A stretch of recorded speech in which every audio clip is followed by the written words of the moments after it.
Things don't happen overnight. You have to make the emotional and the personal investment to make your dreams come true. What would amazing look like for you? What would amazing look like if you were amazing? If you know what amazing looks like, then why haven't you gotten there yet? I want you to say, the reason I'm not as amazing yet because I hit the snooze button. That's why I'm not amazing right now. The reason why I'm not amazing right now is because I couldn't get up early enough because I told myself I'm not an early person. The people in the world become weaker people. It's by capping your brain. It's by putting this kind of garbage in it about not attacking what you're not good at. There is no shortcut. There is no hack. There's no sweatless solution. You're gonna have to work. There is always weakness to work on. Always. A lot of them. Why would we allow ourselves to make easy excuses? Why would you allow that? It's not what happens that determines the major part of your future. It's not what happens. What happens to us all. That the key is what you do about it. It's not what happens, it's what you do about it. Stop being a lazy, bum-ass person that's full of excuses, sitting around on the pity potty, coming up with every excuse in the world as to why you ain't winning. You are the reason you're not winning. Find a way and an understanding that this thing that we are dealing with right now in our lives is only temporary. It's temporary and it will not last forever. You must realize that you must grow enough tenacity within yourself to press on. Are you going to put in the work or not? Are you going to find a way to reach your goals or not? The minute you start thinking, I don't want to do this, the minute that feeling creeps in, that's the time you're having a test. The minute you feel the ache of, I'd rather do something else, I'd rather do anything else than this, that's the test. The minute you train yourself to say, this is my opportunity, is the minute you go from loser to fucking winner. And this is a skill. This is something you practice. You are amazing and you have limitless potential. So start tapping into it by not sitting on the fence. Get up, get out, and get it done, baby. Let your work get your opportunity. Let your work get your praise. Let your work open up doors. Let your work get people paying attention. Let your work get the whole world to notice. Stop thinking. Stop procrastinating. And you got to work. So you got to make sure that you constantly are rewriting your book. You have to constantly rewrite your book every day of your life. You know, and these aren't just words I say. This is how I have to live. Like, these are conversations I have with myself. And I say it everywhere I go. The most important conversation when you have with yourself. Yes. You live with it every single day. But most of our conversations are not the right ones. They're not the ones that are going to push us to the place we need to go. They're the ones that are going to keep us sitting in that toxic environment that you've helped create and everybody else helped create, and you just live in it. You live in that muck, and that conversation just plays in your head, and that becomes you. So my first conversation when I was absolutely nobody, and that's one thing you have to say. We live in a world now that's so kind. We find the kind way around everything. Like, if you don't look good, I have to find a kind way of saying, I don't like your shirt. Right. That's not the approach. The approach you have to take, at least I took. You take whatever approach you want. The conversation had to be a real, honest conversation. In the accountability mirror, guess what? I was fat. Don't find a kind word to say that, you know what, I've gained some weight. No, you're fat. When I couldn't read, not like, hey, you know, you've been learning this. No, I cannot read. For fourth grade reading level, I'm struggling. And sometimes I call myself stupid. Not in a way to put myself down. So don't take it like, my God, those are so hurtful. Yeah, they're hurtful. It's honest. The conversation has to become an honest conversation of where you're at mentally. Where am I at mentally? I look like I feel like I'm falling behind in school. I'm lazy. My house is a mess. You have to look at what it is and call it what it is. Don't find words to make yourself feel better, because that's what So we hang around people that make us feel better, that tell us what we want to hear, not what we need to hear. And so we stay away from those people. And we stay away from those people, like our internal dialogue becomes that kind, it's okay. It's not okay.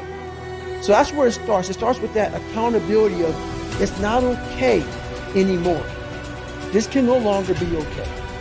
And calling yourself out for exactly what you are and exactly how you need to fix it. That's where it starts. Take full responsibility for your life. Accept where you are and the responsibility that you're going to take yourself where you want to go. Someone said we have two primary choices in life. We can either accept conditions as they exist, or we can take the responsibility to change them.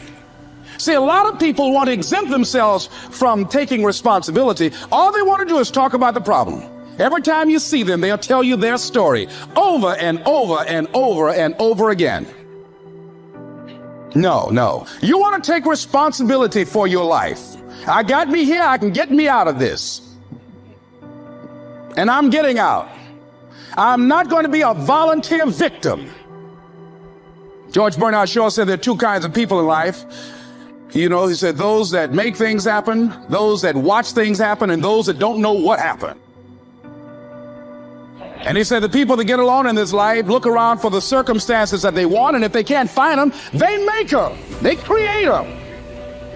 So part of beginning to get unstuck, you've got to decide that the behavior pattern that you have adopted doesn't work for you. You've got to change your strategies, and changing your strategy means reinventing your life. Recreating you, and you have the power to do that. You can decide that you're going to change, that you're not going to be a wimp. You can decide that you're going to stand up to life. You can decide that I'm going to live each day as if it were my last. You have the power to make that decision. You can decide I'm going to work on myself and develop myself. I'm going to empower me. And all of these things that are happening to me right now, they're just temporary inconveniences. They're not stronger than I am. I'm in charge here. Your self-confidence is closely connected to your self-esteem and to how much you like yourself. Dr. Nathaniel Brandon calls self-esteem your reputation with yourself. It is how you feel about yourself and your abilities in relation to any situation that determines how much you like yourself and consider yourself to be a valuable and worthwhile person. The more you like yourself, the better you do. The flip side of self-esteem is what psychologists call self-efficacy. Self-efficacy is a measure of how effective and competent you feel you are to perform a particular task or to achieve your goals. This is called performance-based self-esteem. What this means is that if your self-confidence and your belief in yourself are determined by your self-esteem, or how much you like yourself is determined by how capable you feel you are in any given set of circumstances. For example, if a problem comes up at work or home, and you are so familiar with it that you can solve it quickly and correctly, your self-efficacy and your self-esteem goes up. You feel more capable and confident and more willing to take on other challenges and difficulties. You feel more positive and optimistic. You feel like an excellent person. If, on the other hand, a problem or difficulty came up and you were unable to do anything to solve it, and you felt frustrated or ineffective, your self-esteem would suffer and your self-confidence would go down. You would feel negative about yourself and your abilities. You might even become angry or depressed. You would feel powerless rather than powerful. That's why they say in playing poker, the winners laugh and tell jokes while the losers say, shut up and deal. The law of cause and effect applies to everything you are today and to everything that you become. If the effect that you desire is high and unshakable, levels of self-confidence, then it is necessary that you engage in the same behaviors practiced by others who enjoy high and unshakable levels of self-confidence. And you will soon experience high levels of self-confidence yourself. Studies conducted on thousands of men and women who have moved from ordinary to extraordinary performance and who have moved from feelings of inadequacy to feeling great about themselves show that there is a direct cause-effect relationship between competence and mastery on the one hand and self-confidence on the other. To attain this wonderful, healthy feeling of optimal performance, you need clear goals, challenging standards, regular feedback, total concentration, step-by-step, step success, and a feeling that you are expanding your capabilities to a new, higher level. When you have created a situation in which you experience all of these, you sense that you are working at the outer edge of your own personal envelope. You feel that you are getting progressively better and better at something you are ideally suited to do. And that while you are still working within the range of your capabilities, you are stretching yourself at every moment. When you are caught up in this kind of experience, you often lose track of time. You become unaware of hunger, thirst, or fatigue. You feel calm and clear-headed and euphoric. Tests show when you are in this state of flow, your brain releases endorphins, nature's happy drug, which causes you to feel happy and energized. Often, while you are in this state, the rest of the world seems to slow down.